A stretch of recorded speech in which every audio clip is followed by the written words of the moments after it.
Nous allons, pour conclure ce forum, céder la parole à Laure de la Raudière, députée Agir d'Eure-et-Loir et marraine à son tour du 3e forum blockchain. Merci, bonjour à tous.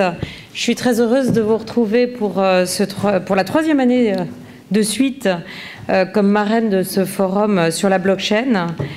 Les organisateurs et les partenaires de ce forum avaient eu du flair d'organiser dès 2016 cet événement et je voudrais d'abord les remercier.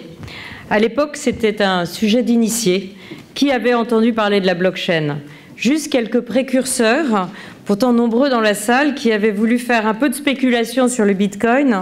Quelques cabinets d'avocats aussi, qui voyaient un atout pour se passer de tiers de confiance et permettre l'organisation directe, par exemple, d'ICO pour leurs clients.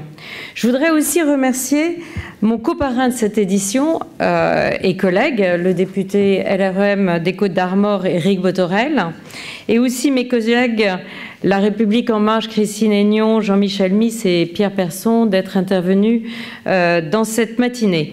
Ce matin, vous avez finalement vu les crypto-députés de l'Assemblée nationale et qui ont tous travaillé en commission et dans l'hémicycle pour créer le cadre réglementaire pour les crypto-monnaies et les ICO dans la loi Pacte. Il faudrait y ajouter Valéria Formenthian, et je me permets de la citer, elle est absente aujourd'hui parce qu'elle a eu récemment une petite fille, et donc je vous prie de l'excuser. Je voulais les remercier pour le travail collaboratif que nous avons mené afin de pouvoir peser sur le gouvernement pour avoir un cadre souple, évolutif et qui est aujourd'hui, comme vous l'avez vu dans la précédente table ronde, comme ça a été dit, est observé en Europe. J'aurais un regret que mes collègues connaissent, c'est que nous n'avons pas réussi à l'époque à imposer un véritable droit d'accès aux comptes bancaires pour les entreprises de la blockchain et les start-up dans ce domaine. C'est un frein au développement de cette économie en France. Que sera l'avenir de la blockchain? En fait, personne ne le sait vraiment. Mais je lis beaucoup d'articles aujourd'hui qui viennent minimiser les cas d'usage de la blockchain. Peu nombreux selon certains. Mais laissez-moi vous faire part d'une conviction, de ma conviction. Elle n'est pas basée sur une connaissance approfondie de la technologie, de son fonctionnement, des atouts et des inconvénients qu'elle peut représenter. Elle n'est pas basée non plus sur une analyse approfondie de tous les cas d'usage, mais sur la compréhension politique de ce que représente la promesse de la technologie blockchain, c'est-à-dire être capable d'établir la confiance dans les échanges sans tiers. Et ça, c'est une promesse politique révolutionnaire.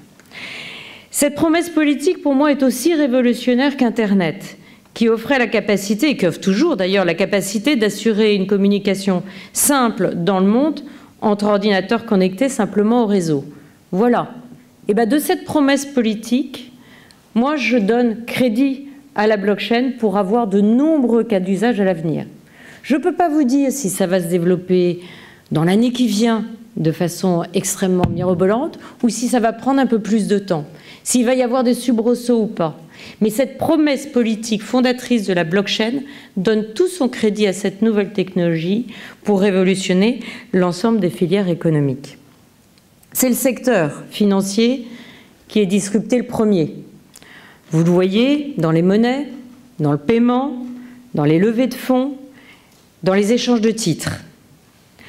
On l'a vu avec les crypto-monnaies, avec le développement du Bitcoin, pour spécialistes, et puis avec un problème d'image de marque très volatile, un peu sulfureux, avec les ICO, dont je dirais la publicité ou l'engouement a suivi les cours fluctueux du Bitcoin, mais l'événement, l'actualité qui amène de nouveaux débats, c'est finalement l'annonce qu'a fait Facebook la semaine dernière de lancer Libra avec 20 acteurs majeurs du numérique et du commerce en embarquant PayPal, Visa et Mastercard, les plus grands acteurs du paiement.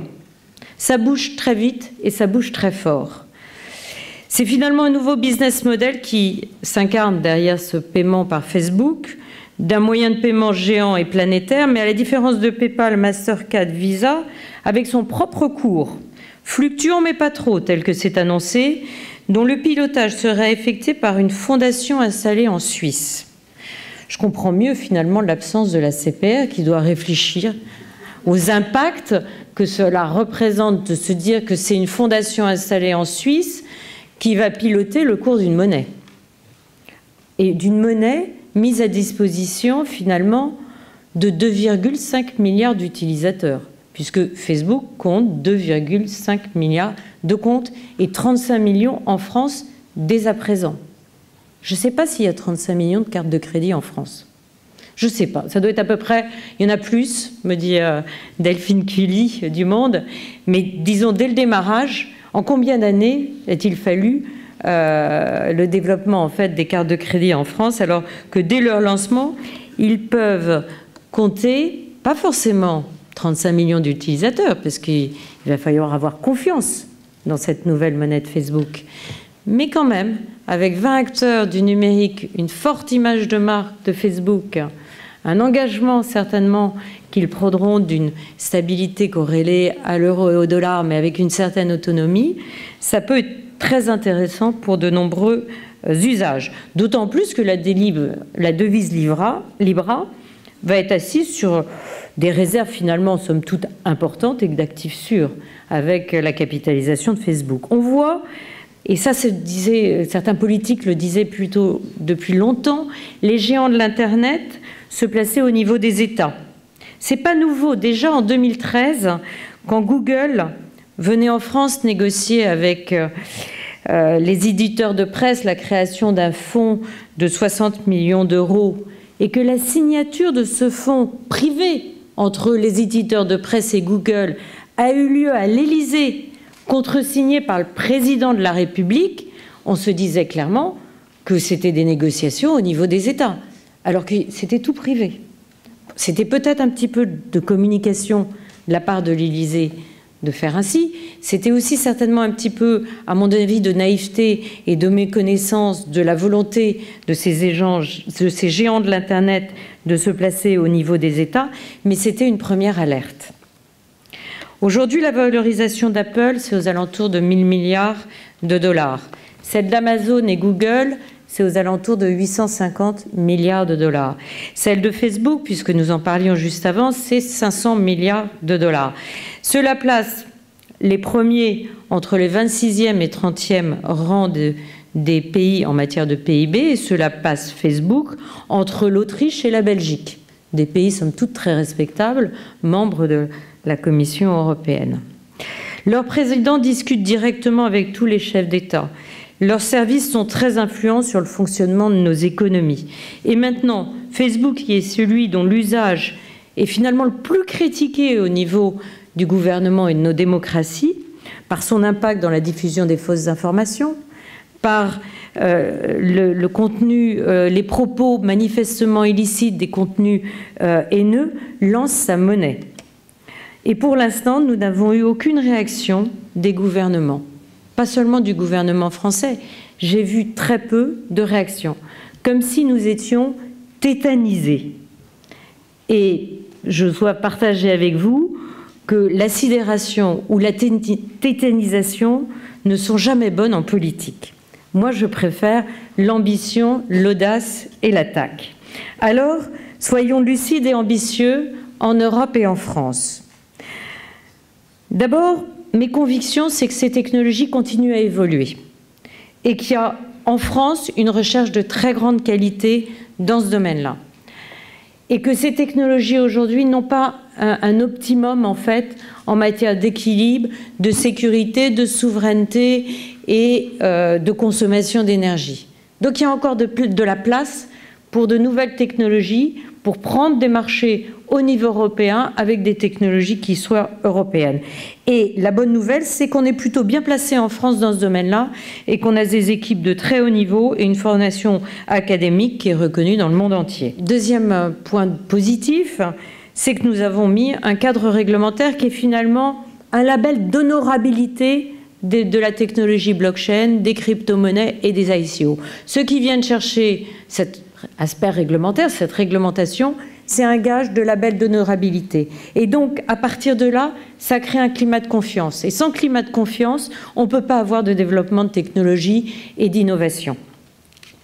Il y a un message politique assez fort qui dit qu'on doit devenir une blockchain nation. Alors, même si derrière, j'aimerais qu'on ait encore plus de mise en mouvement de l'État, et je vais y revenir, c'est déjà un message positif d'avoir le gouvernement qui dit « devenons une blockchain nation ».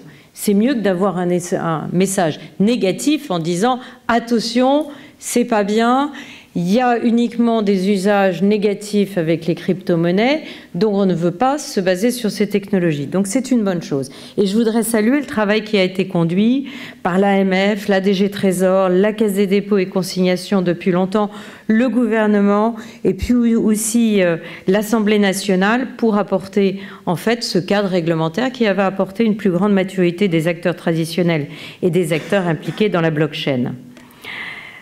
Les cas d'usage, deuxième conviction que je voulais partager avec vous, et c'est pour ça que je pense qu'il faut qu'on soit ambitieux, c'est qu'à partir de ces éléments positifs, nous avons aussi à faire face à des cas d'usage qui ne sont pas simples à mettre en œuvre. Il faut finalement, puisque la blockchain, à mon avis, va s'introduire dans toutes les filières économiques, il faut une parfaite connaissance des processus industriels par secteur d'activité. Et ça, paradoxalement, c'est plutôt un atout pour nous. On est assez bon dans la conceptualisation des cas complexes. On a de très forts cabinets de conseil qui sont français dans ce domaine-là, et c'est un atout pour nous si nous savons emmener nos filières industrielles pour se transformer à partir de la blockchain. Les processus de paiement que disrupte Facebook est finalement un des plus connus qui soit, et un des plus partagés et un des plus faciles. Quand on parle de la traçabilité alimentaire, de la sécurité et de la lutte contre la fraude dans le domaine pharmaceutique, de la traçabilité dans la construction automobile, c'est déjà plus compliqué. Et il y a moins de plateformes existantes à disrupter. C'est-à-dire, puisque l'économie dans ces filières n'est pas encore plateformisée, il faut mettre tout le monde autour de la table pour créer la blockchain. Ce n'est pas uniquement une question de disruption de ces plateformes. Et donc, je pense que le rôle de l'État est aujourd'hui de deux types. C'est, la première chose, c'est puisqu'il y a des comités de filières stratégiques qui sont en place dans les différents domaines industriels, inscrire systématiquement à l'ordre du jour ce que peut apporter la blockchain au comité de filière. Ça doit être lors de la prochaine réunion des comités de filière industriels, inscription à l'ordre du jour, comment la blockchain peut nous aider à gagner en productivité, à gagner au niveau de nos entreprises en France en termes de valeur ajoutée, en termes de compétitivité, et à gagner aussi pour faire gagner la filière française. La deuxième conviction aussi, c'est que les tiers de confiance que disrupte la blockchain ne vont pas se laisser faire. Et le premier tiers de confiance, cela a été dit dans la table précédente, c'est l'État. Et donc il faut que l'État soit moteur là-dessus. Il faut que l'État, puisqu'il est au centre du dispositif en tiers de confiance dans beaucoup de domaines réglementaires, qui touchent, alors on l'a dit, la traçabilité alimentaire, mais qui touchent aussi les douanes, par exemple, qui touchent aussi les données pharmaceutiques, mais qui touchent aussi dans les constructions automobiles. Il y a parité de 50% des voitures vendues qui sont rappelées chez le constructeur. Or, il n'y en a qu'une partie qui devait être rappelée. Et bien voilà, la blockchain pourrait pouvoir régler ce cas d'usage-là. Et donc l'État doit imposer en fait un rythme de réglementation à partir de la blockchain, parce que ça permettrait en fait de développer une filière économique de maîtrise de ces technologies blockchain partout dans toutes les filières. Moi, je suis convaincue que la blockchain a un puissant avenir révolutionnaire, et je suis convaincue aussi du rôle de l'État central réglementaire en tant que État régulateur, en fait, pour imposer la blockchain. Soyez en tout cas convaincus que nous militons à quelques-uns pour que cette nouvelle technologie profondément révolutionnaire soit celle qui permette de faire gagner la France en matière de leadership technologique au niveau de l'Europe. Je suis convaincue que c'est une technologie qui peut permettre, par son aspect disruptif, de rebattre les cartes, mais à condition que nous ne restions pas dans un état de sidération et que nous ne soyons pas tétanisés comme nous pouvons l'être avec l'annonce du lancement de Libra. Merci.